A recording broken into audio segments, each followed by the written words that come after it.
The Measure of a Man by Randall Garrett. What is desirable is not always necessary, while that which is necessary may be most undesirable. Perhaps the measure of a man is the ability to tell one from the other, and act on it. Alfred Upendra pushed himself along the corridor of the battleship Shan, holding the flashlight in one hand, and using the other hand and his good leg to guide and propel himself by. The beam of the torch reflected queerly from the pastel green walls of the corridor, giving him the uneasy sensation that he was swimming underwater instead of moving through the blasted hulk of a battleship 1,000 light-years from home. He came to the turn in the corridor and tried to move to the right, but his momentum was greater than he had thought, and he had to grab the corner of the wall to keep from going on by. That swung him around, and his sprained ankle slammed agonizingly against the other side of the passageway. Upendra clenched his teeth and kept going, but as he moved down the side passage, he went more slowly so that the friction of his palm against the wall could be used as a brake. He wasn't used to maneuvering without gravity. He'd been taught it in cadets, of course, but that was years ago, and parsecs away. When the pseudograv generators had gone out, he'd retched all over the place, but now his stomach was empty, and the nausea had gone. He had automatically oriented himself in the corridors so that the doors of the various compartments were to his left and right, with the ceiling above and the deck below. Otherwise he might have lost his sense of direction completely in the complex maze of the interstellar battleship. Or, he corrected himself, what's left of a battleship. And what was left? Just Al Upendra, and less than half of the once mighty Shan. The door to the lifeboat hold loomed ahead in the beam of the flashlight, and Upendra braked himself to a stop. He just looked at the dogged port for a few seconds. Let there be a boat in there, he thought. Just a boat, that's all I ask for. And air, he added as an afterthought. Then his hand went out to the dog handle, and turned. The door cracked easily. There was air on the other side. Upendra breathed a sigh of relief, braced his good foot against the wall, and pulled the door open. The little lifeboat was there, nestled tightly in her cradle. For the first time since the Shan had been hit, Upendra's face broke into a broad smile. The fear that had been within him faded a little, and the darkness of the crippled ship seemed to be lessened. Then the beam of his torch caught the little red tag on the airlock of the lifeboat. Repair work underway. Do not remove this tag without proper authority. That explained why the lifeboat hadn't been used by the other crewmen. Upendra's mind was numb as he opened the airlock of the small craft. He didn't even attempt to think. All he wanted was to see exactly how the vessel had been disabled by the repair crew. He went inside. The lights were working in the lifeboat. That showed that its power was still functioning. He glanced over the instrument and control panels. No red tags on them, at least. Just to make sure, he opened them up one by one and looked inside. Nothing wrong, apparently. Maybe it had been just some minor repair, a broken lighting switch or something. But he didn't dare hope yet. He went through the door in the tiny cabin that led to the engine compartment, and he saw what the trouble was. The shielding had been removed from the atomic motors. He just hung there in the air, not moving. His lean, dark face remained expressionless, but tears welled up in his eyes and spilled over, spreading their dampness over his lids. The motors would run all right. The ship could take him to Earth, but the radiation leakage from those motors would kill him long before he made it home. It would take 10 days to make it back to base, and 24 hours of exposure to the deadly radiation from those engines would be enough to ensure his death from radiation sickness. His eyes were blurring from the film of tears that covered them.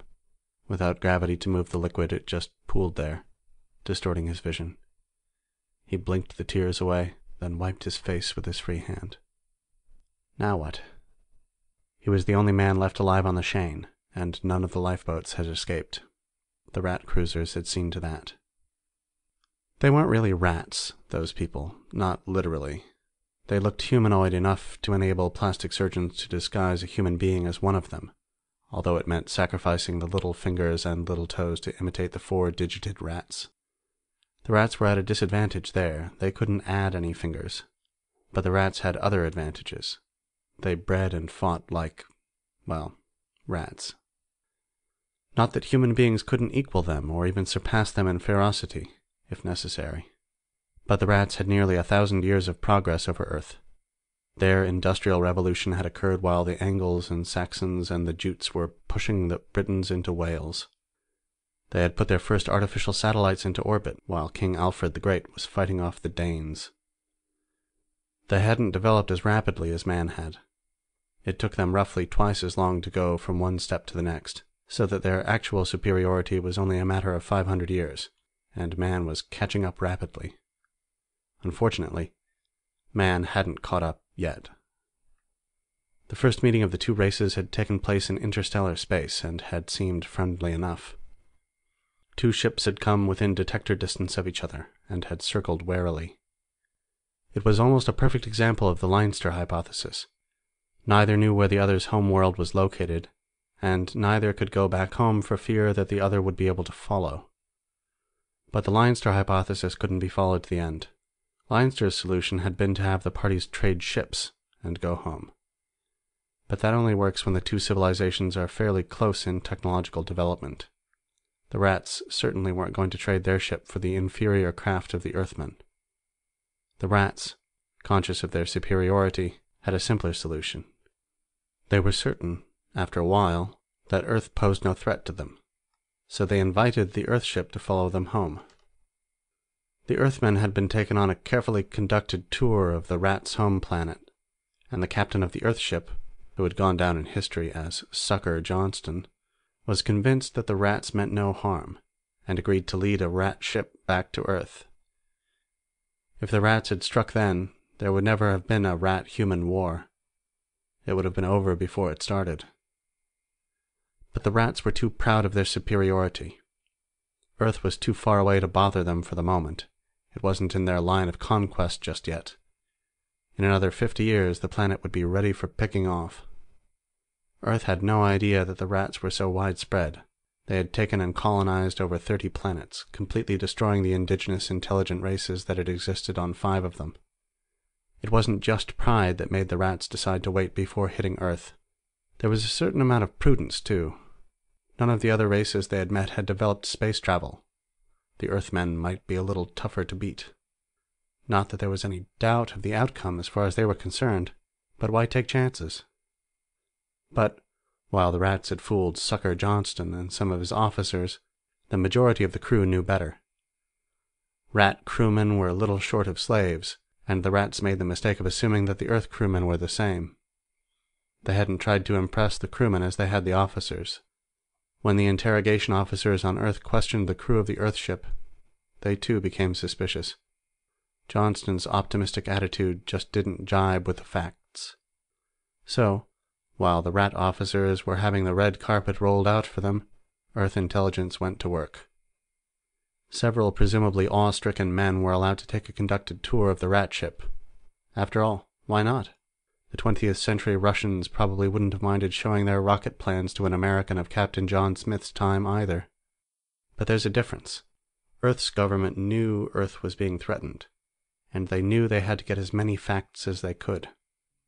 They were also aware of the fact that if you know a thing can be done, then you will eventually find a way to do it. During the next 50 years, Earth learned more than it had during the previous 100.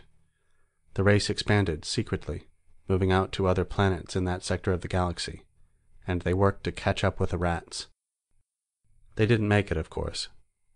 When, after 50 years of presumably peaceful but highly limited contact, the rats hit Earth, they found out one thing, that the mass and energy of a planet armed with the proper weapons cannot be outclassed by any conceivable concentration of spaceships. Throwing rocks at an army armed with machine guns may seem futile, but if you hit them with an avalanche, they'll go under. The rats lost 3/4 of their fleet to planet-based guns, and had to go home to bandage their wounds. The only trouble was that Earth couldn't counterattack. Their ships were still outclassed by those of the rats, and the rats, their racial pride badly stung, were determined to wipe out man, to erase the stain on their honor, wherever man could be found. Somehow, someway, they must destroy Earth. And now, Upendra thought bitterly, they would do it. The Shan had sneaked in past rat patrols to pick up a spy on one of the outlying rat planets, a man who'd spent 5 years playing the part of a rat slave, trying to get information on their activities there. And he had had one vital bit of knowledge. He'd found it and held on to it for over 3 years, until the time came for the rendezvous. The rendezvous had almost come too late. The rats had developed a device that could make a star temporarily unstable, and they were ready to use it on Sol. The Shan had managed to get off planet with a spy, but they'd been spotted in spite of the detector nullifiers that Earth had developed. They'd been jumped by rat cruisers, and blasted by the superior rat weapons. The lifeboats had been picked out of space, one by one, as the crew tried to get away. In a way, Upendra was lucky. He'd been in the sick bay with a sprained ankle when the rats hit, sitting in the X-ray room. The shot that had knocked out the port engine had knocked him unconscious, but the shielded walls of the X-ray room had saved him from the blast of radiation that had cut down the crew in the rear of the ship. He'd come to in time to see the rat cruisers cut up the lifeboats before they could get well away from the ship. They'd taken a couple of parting shots at the dead hulk, and then left it to drift in space, and leaving one man alive. In the small section near the rear of the ship, there were still compartments that were airtight. At least, Upendra decided, there was enough air to keep him alive for a while. If only he could get a little power into the ship, he could get the rear air purifiers to working. He left the lifeboat and closed the door behind him. There was no point in worrying about a boat he couldn't use. He made his way back toward the engine room. Maybe there was something salvageable there. Swimming through the corridors was becoming easier with practice. His cadet training was coming back to him. Then he got a shock that almost made him faint. The beam of his light had fallen full on the face of a rat. It took him several seconds to realize that the rat was dead, and several more to realize that it wasn't a rat at all. It was the spy they had been sent to pick up. He had been in the sick bay for treatments of the ulcers on his back gained from 5 years of frequent lashings as a rat slave. Upendra went closer and looked him over. He was still wearing the clothing he had had on when the Shan picked him up. Poor guy, Upendra thought. All that hell for nothing. Then he went around the corpse and continued toward the engine room. The place was still hot, but it was thermal heat, not radioactivity. A dead atomic engine doesn't leave any residual effects. 5 out of the 6 engines were utterly ruined, but the 6th seemed to be in working condition. Even the shielding was intact. Again, hope rose in Upendra's mind. If only there were tools. A half-hour's search killed that idea. There were no tools aboard capable of cutting through the hard shielding. He couldn't use it to shield the engine on the lifeboat. And the shielding that had been on the other 5 engines had melted and run. It was worthless. Then another idea hit him. Would the remaining engine work at all? Could it be fixed? It was the only hope he had left. Apparently, the only thing wrong with it was the exciter circuit leads, which had been sheared off by a bit of flying metal. The engine had simply stopped, instead of exploding. That ought to be fixable. He could try. It was something to do, anyway. It took him the better part of 2 days, according to his watch. There were plenty of smaller tools around for the job, although many of them were scattered and some had been ruined by the explosions. Replacement parts were harder to find, but he managed to pirate some of them from the ruined engines. He ate and slept as he felt the need. There was plenty of food in the sickbay kitchen, and there was no need for a bed under gravity-less conditions. After the engine was repaired, he set about getting the rest of the ship ready to move, if it would move. The hull was still solid, so the infraspace field should function. The air purifiers had to be reconnected and repaired in a couple of places. The lights, ditto. The biggest job was checking all the broken leads to make sure there weren't any short circuits anywhere. The pseudo-gravity circuits were hopeless. He'd have to do without gravity. On the 3rd day, he decided he'd better clean the place up. There were several corpses floating around, and they were beginning to be noticeable. He had to tow them, one by one, to the rear starboard airlock and seal them between the inner and outer doors. He couldn't dump them, since the outer door was partially melted and welded shut. He took the personal effects from the men. If he ever got back to Earth, their next of kin might want the stuff. On the body of the imitation rat he found a belt pouch full of microfilm. The report on the rat's new weapon? Possibly. He'd have to look it over later. On the morning of the 4th day, he started the single remaining engine. The infraspace field came on, and the ship began moving at multiples of the speed of light. Upendra grinned. Half gone, will travel, he thought gleefully. If Upendra had had any liquor aboard, he would have gotten mildly drunk. Instead, he sat down and read the spools of microfilm, using the projector in the sickbay. He was not a scientist in the strict sense of the word. He was a navigator and a fairly good engineer, so it didn't surprise him that he couldn't understand a lot of the report.